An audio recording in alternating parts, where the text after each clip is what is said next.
আয়াত ৪২ সাম্মাউন লিল-কাযিবি আক্কালুনা লিস-সুহতি ফাইন জাউকা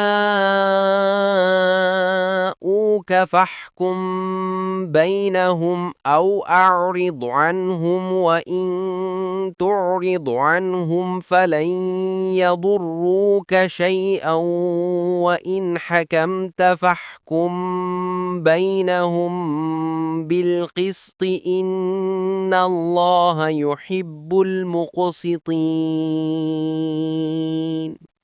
অনুবাদ: তারা মিথ্যা শুনতে খুবই আগ্রহশীল এবং অবৈধ সম্পদ খাওয়াতে অত্যন্ত আসক্ত।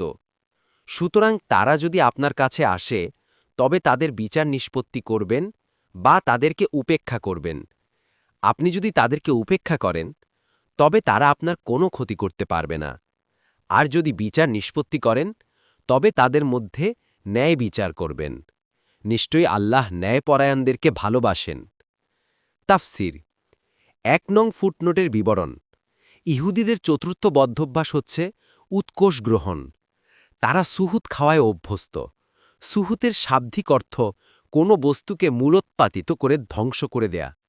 এই অর্থেই কুরআনে বলা হয়েছে ফায়ুসহিতাকুম বিআযাবিন, অর্থাৎ তোমরা কুকর্ম থেকে বিরত না হলে আল্লাহ তাআলা আযাব দ্বারা তোমাদের মূলোৎপাতিত করে দেবেন। সূরা তোহা আয়াত ৬১, অর্থাৎ তোমাদের মূল শিকড় ধ্বংস করে দেয়া হবে। অধিকাংশ মুফাসসির এখানে সুহুতের অর্থ হারাম খাওয়া করেছেন। তাফসির সাদি, ইবনে কাথির, মুয়াসসার। এ অর্থে একটি হাদিসে এসেছে, নিশ্চয়ই বেশ্যার বেশ্যাবৃত্তির পয়সা, কুকুর বিলাল বিক্রয়ের মূল্য এবং শিঙ্গা লাগানোর বিনিময়ে অর্জিত সম্পদ সুহুত তথা হারাম সম্পদের অন্তর্ভুক্ত। তবে কোনো কোনো মুফাসসির বলেন, আলোচ্য আয়াতে সুহুত বলে উৎকোষকে বোঝানো হয়েছে। উৎকোষ বা ঘুষ সমগ্র দেশ ও জাতিরও মূলোৎপাতিত করে এবং জননিরাপত্তা ধ্বংস করে। যে দেশে বা অথবা যে বিভাগে ঘুষ চালু হয়ে পড়ে সেখানে আইনও নিষ্ক্রিয় হয়ে পড়ে, অথচ আইনের উপরই দেশ ও জাতির শান্তি নির্ভরশীল।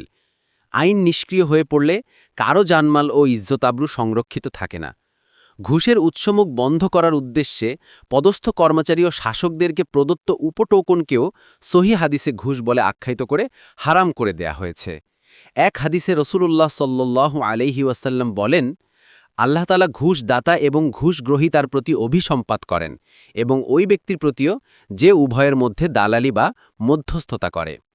মুস্তাদরাকে হাকিম 4/115, মুসনাদে আহমদ 5/279। ২ নং ফুটনোট।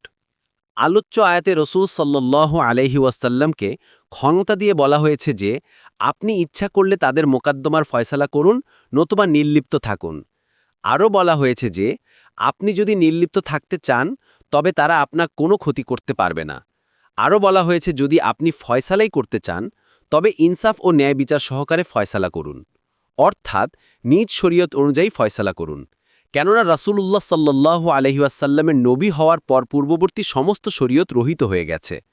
কুরআনে যেসব আইন বহাল রাখা হয়েছে সেগুলো অবশ্য রহিত হয়নি। ৩ নম্বর ফুটনোট। আব্দুল্লাহ ইবনে আব্বাস রাদিয়াল্লাহু আনহুমা বলেন, বনু নদীর এবং বনু কুরাইজার মধ্যে যুদ্ধ হতো।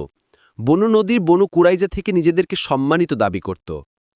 বনু কুরাইজার কোনো লোক যদি বনু নদীরে কাউকে হত্যা করত তাহলে তাকেও হত্যা করা হতো, কিন্তু বনু নদীর যদি বনু কুরাইজার কাউকে হত্যা করত তাহলে এর বিনিময়ে ১০০ অসাক খেজুর রক্তপণ হিসেবে আদায় করত।